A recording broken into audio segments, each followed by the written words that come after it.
Welcome to the Valley Today, a public service presentation of KAIL TV. We travel south to Buttonwillow and visit with Bill Moffett, State Park Ranger and biologist to the Tule Elk and the State Natural Reserve. These elk numbered 500,000 150 years ago, but were decimated by hunters and almost extinct had it not been for rancher Henry Miller, who protected and nurtured the elk population back to health. We'll visit with Bill and the Tule Elk, all next on the Valley Today. Welcome to the Valley Today. We are at the Tule Elk State Natural Reserve, and we are with Bill Moffett here, and you've got some animals back here, and there they are, and they're wandering off because they just don't like me. Yeah, they see us out here and they're wild, so they're going to get a little bit farther away from us. Give us a brief history of the Tule Elk and their role in California. Well, we've had Tule Elk in California since the last ice ages. They came across the Bering Strait, what we see like the other elk species in North America. And the Tule Elk kind of got stuck down in the Central Valley here and just geographically isolated from the rest of the elk of the North American continent. And so we had these Tules here. They've been in the valley doing quite well up until pretty much the settlers came in. Probably had 500,000 to 1 million of them here during the settlers. It was minimal impact. The big impact was the settlers and the gold rush period. They basically got wiped out down to 25 or so animals. In about 25 years, they were almost extinct. From 500,000 animals in these multiple herds to just 25 animals? Yeah, then after that, in the 1870s, they were thought to be extinct. But on the property down here owned by Charles Miller and Henry Miller and Charles Lux, he had some found on his property, and so he had some biologists come out. They could account for one pair. And this is 1878. There was one pair they could account for, and so he put a reward out for his employees of anybody harassing them or doing anything to damage them. So that basically protected them in those days. So that was a breeding pair? That was a male and female. Yeah, most likely. Now, there may have been more elk around, but none of them seemed to pop out when they drained the rest of the wetlands out here. They didn't see any more elk, but they had just that one pair down here, and by protection, that pair slowly multiplied. He put a pen for them up near Buttonwillow for a while. After he passed away in the 30s, they put this reserve in as a protection area for the elk. And then we started taking animals from here and releasing them elsewhere to make the populations that we see now. So they were able to decimate 500,000 animals in 20, 30 years? Yeah, a lot of it was hunted for hides historically, not so much the meat. They had to use it to spot it would spoil. Then when the settlers came in, they had market hunters, which are hunting birds, turtles, anything they could shoot, even fish. And of course, the elk were great because they were big chunks of meat and out in the open areas. Yeah. And they could be sold. If the meat went bad, you just toss it and went and got some more. Sure, because it was all free. I mean, you had no investment. Right. Yeah. They're moving off now. Yeah. They probably got a whiff of us because they're almost directly downwind right, of us. Yeah, they're now. downwind of us now, and they're going, well, I don't like that smell. But it's good. These are wild. They're afraid of us. So if we get too many animals here, what we do, we have a 1,000-acre reserve, a little bit about 600 acres of access for the elk. And so what happens if we get too many animals here, which is usually above 30 animals or so, we do a capture program with the help of California Department of Fish and Wildlife, and we move them out to other populations and just keep this one small here. So where are other populations of these elk in California? Well, the closest would be the San Emilio Mountains, which is south of us here in the Windrolls Reserve. Yeah. And there's probably a couple hundred down there. Carrizo Plains to our west, there's a big herd that runs out, clear out almost to Santa Margarita and north up to Coalinga. And of course, the National Monument has a good population. They're also in the private lands and some of the Forest Service lands. Hunter Liggett off of west of King City and the mountains towards the coast of Big Sur. There's a big population of Point Reyes that's reintroduced up in the 70s, doing very well. Cache Creek, northeast of, say, Point Reyes, up above Lake Berryessa. And there's some areas behind Mount Hamilton and along the Central Valley, even up by San Luis Reservoir. So they're kind of scattered about. So how large are all these animals combined now in all these different areas? I'm going to say there's probably close to 4,000 of the Tule elk. Okay. There's also some Rocky Mountain elk in northeastern California, which have been reintroduced up there. And the largest of the elk are the Roosevelt elk, when they're running from, say, maybe as south as Fort Ross up the coast in Oregon, kind of into the forest and coastal areas. But that really is a slightly modified animal, because if they're on the coast and that's a colder climate than what they're used to here. Yeah, they're different subspecies. They're all genetically related, but they've been geographically separated. Right. If we stuck them all in a pool together, even from the elk, they're native stock back in Europe, they could still interbreed. But right. Well, that wouldn't make any sense, because then if they got disease, then it could conceivably wipe out the whole thing if you had them all pinned together. Yeah. So it was smart for the state to move them and scatter them around. Well, we've kept the native ones. What we found as far as these, the Tules, the Rocky Mountains, and the Roosevelts, we've kind of kept them in their own specific habitats. Yeah. And we reintroduced these in a lot of the other habitats as well as the Rocky Mountains. So we fishing game when I was. And when was it that Miller recognized that breeding pair? What year was that? It was about 1878. Oh, okay. So over 130 years ago. Yeah. Yeah. So and if it hadn't been for him, they conceivably could be wiped out. They could be extinct. Yeah, if you look at the population charts, his population climbed up, and then during the Depression, when they were selling off his properties, the population started to plummet, and they think that was a lot of people buying land out here, just coming out here, yeah. and without that protection, they're just being shot. Because if you look at the wide open spaces now, right. and compare that to 150 years ago, there was no protection even 100 years ago. So where would they, without any restrictions, where would they travel in the valley 130 years ago? I mean, would they stay on the west side here? Or would they go over to the east side, closer to the Sierras, or? They roam the whole valley. They'd actually go towards the coast, even in the open, the rolly oak woodland and grassland areas towards the coast, Santa Maria area, Salinas Valley, all around San Francisco Bay Area, Point Reyes. They were all native to that area. Everything was open. They didn't like the mountains. They didn't go up in the mountains in the spring. Like the Rocky Mountains are more of an upland elk. They used to come down out of the mountains. They weren't here. The Roosevelts stay kind of along the coastal wooded areas, but these guys would stay in the flatlands. Now we, of course, have minimal amount of rain. We're like 5.5 inches of rain average down here. If we're lucky here. So we used to have flowing water to the Kern River, so they had some surface water in certain areas, but they could always move towards the delta or up to some of the foothill streams. And if they're eating wet food, they can almost go a month without drinking water.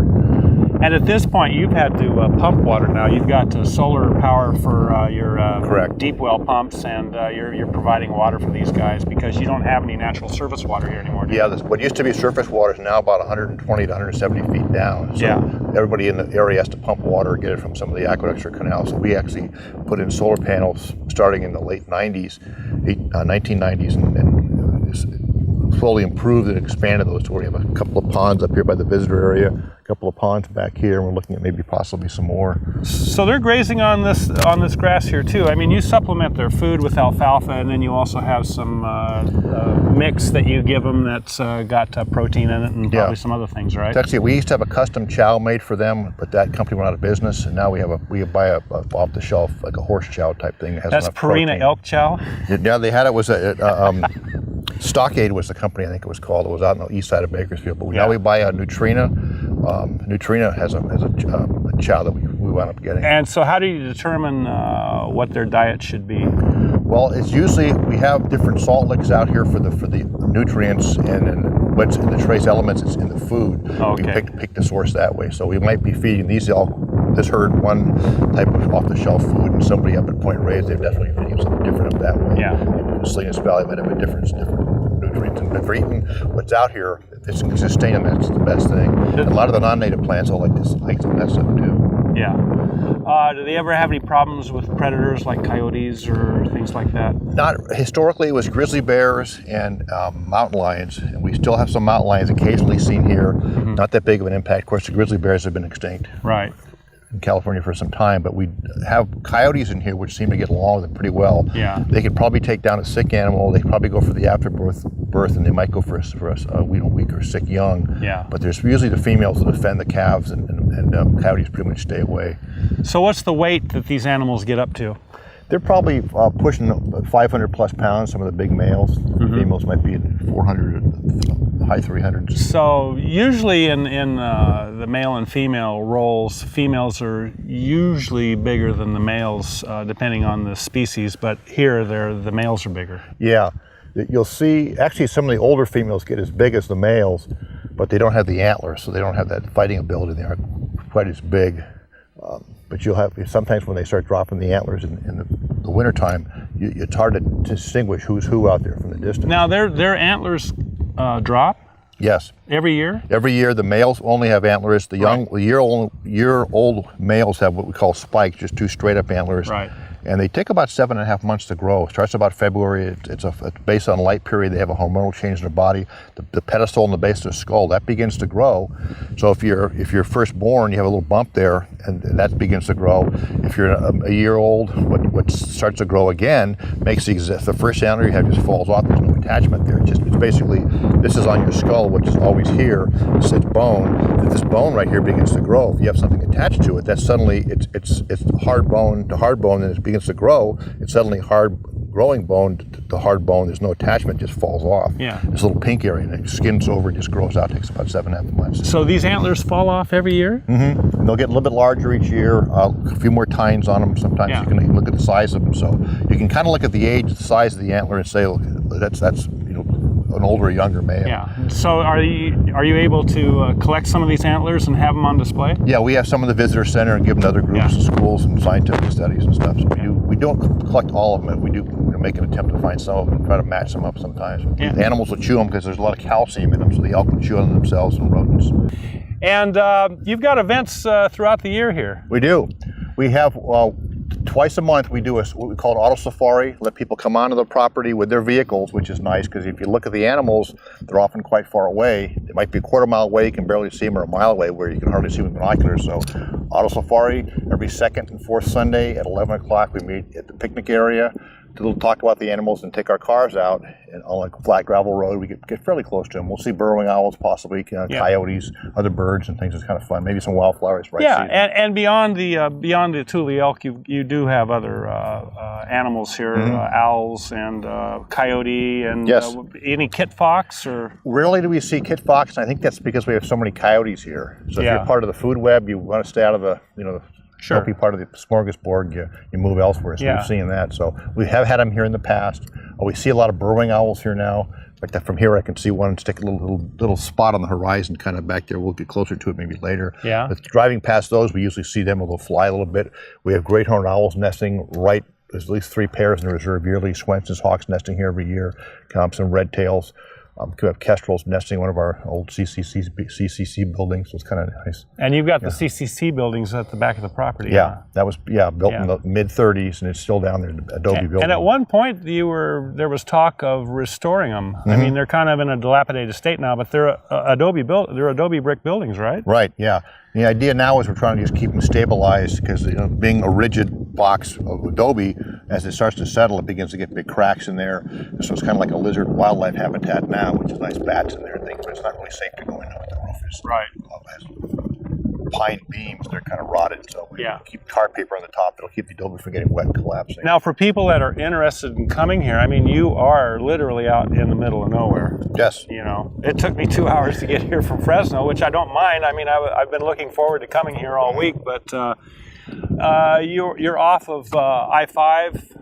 Yeah, we're actually about 3 miles southwest of I-5 off the Stockdale Highway exit, and that's roughly, Stockdale Highway goes right through Bakersfield, and actually 58 coming from Mojave dumps onto 99, and that surface street going west is Stockdale Highway right there. So we're about that. So we're directly west of town, but if you're coming down Highway 5, we're actually west of that even. So we're basically our southern part of the property touches the edge of the foothills, the Intercoast Range. And of course, there's signs on either direction coming on 5 that says the Tule Elk State Natural Reserve. Yeah, and we're labeled as Buttonwillow, but we're actually about 7 or 10 miles south of Buttonwillow. That's what threw me off earlier. As I was coming down and I saw the Buttonwillow exit, I said, this doesn't look right. And I decided to, I followed my instincts, and my instincts were correct. Because if you get off in Buttonwillow, there's not really no signs to get you down here. Right. So if you just look for the Tule Elk signs or Stockdale Highway, and you can Google us on the State Park website. And we had wonderful opportunity to get some close-ups of these animals because they anticipate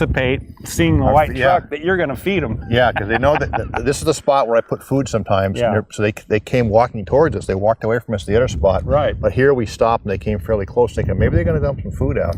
Yeah, and we maybe kick up some of the old alfalfa. They maybe smell that stuff. And that was one thing I was teasing you about before we rolled tape is how come you don't have a Tule Elk petting zoo? Yeah. But of course, these animals are still skittish and they really don't want to have anything to do with humans. No, which is good because they'll be real, if we had too many of them.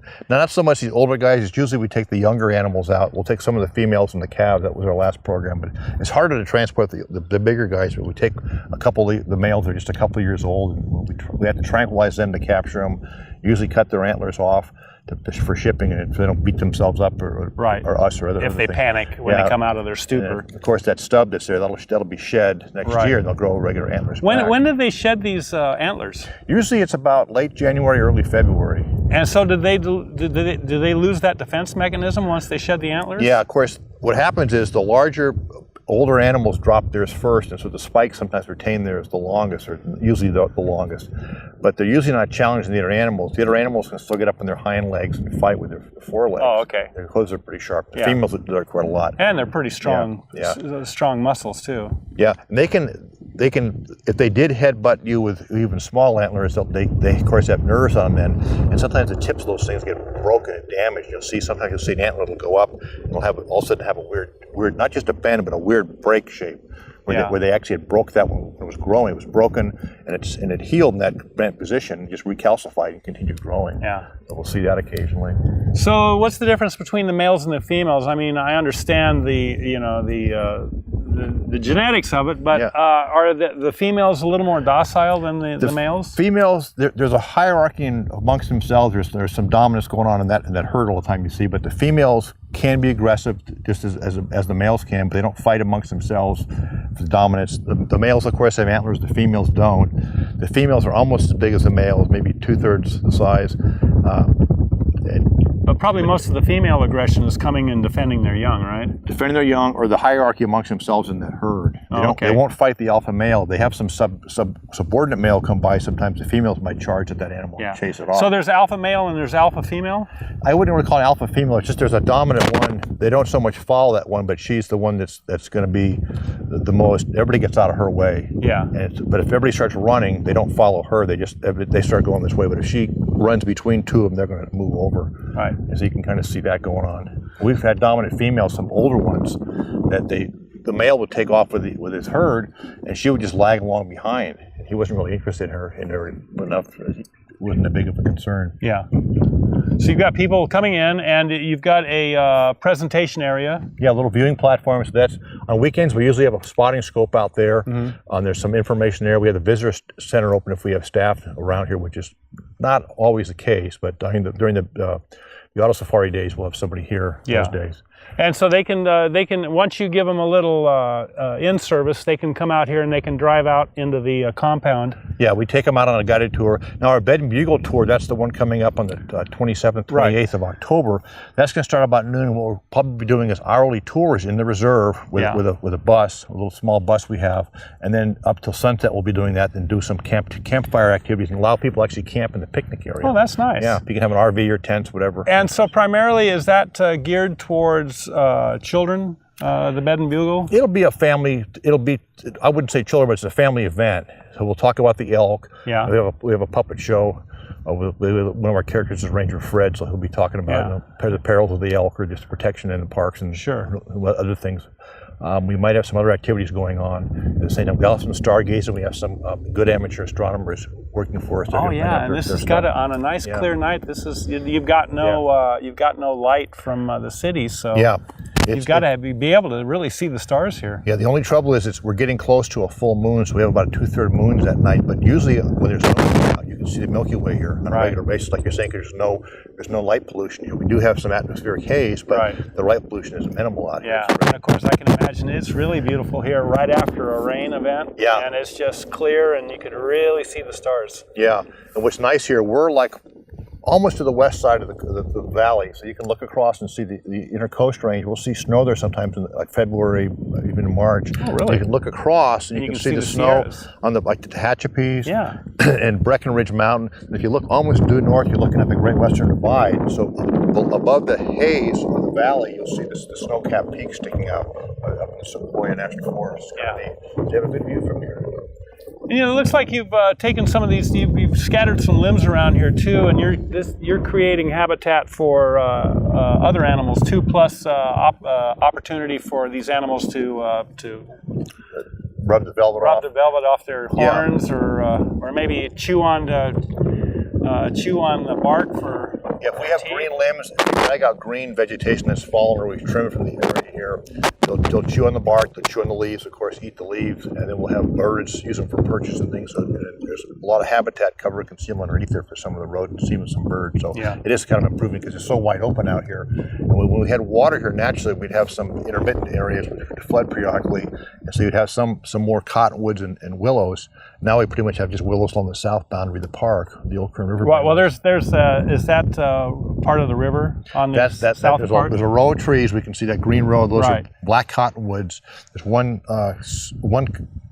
black willows. And there's one cottonwood tree down there.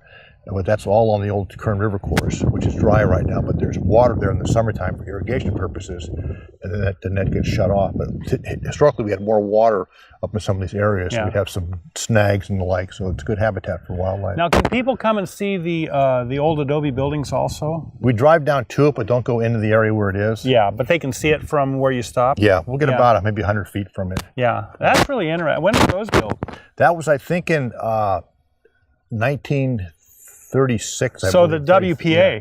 Well, it was CCC, so it might have been, maybe it was 34 to 36 or something. It was the CCC before WPA, And they were down here, they had a camp down here, and they've had this park used to be called the Tupman Zoological Reserve. And when it was first put in 32, Fish and Game ran it. And they actually you came in from the little town of Tupman, you went across the old Kern River, which had water there. And they had a swimming area, picnic area, some camping area. And this is all just upland pastures. All the area we see behind us here now, in this footage, this has all been put in. We put these little ponds in, pumped the water, planted the trees and all.